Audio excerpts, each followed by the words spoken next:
We start this trip in the island of San Cristobal, where we take our kayaks and we paddle to this location which is absolutely magical.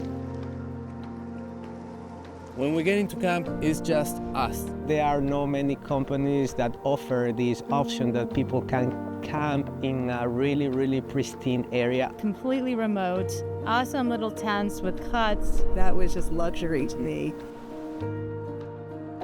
And there was also a shower set up with heated water by the sun. Beautiful scenery, animals everywhere. It was just such a great experience to be out in wilderness. And great food as well. Yes. So 2 local guys who cooked us our meals. To me, it was just a nice experience sitting there in the evening and just chatting around that table. The tents were right on the beach, so we went to sleep hearing the ocean waves. I enjoyed looking at the stars at night.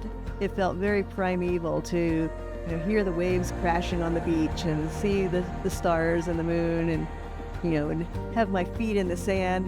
And it just really felt very, very peaceful. They were very clearly conscious of the light footprint and the sustainability, which I really appreciated. It's an amazing camping experience that I completely recommend it for anyone.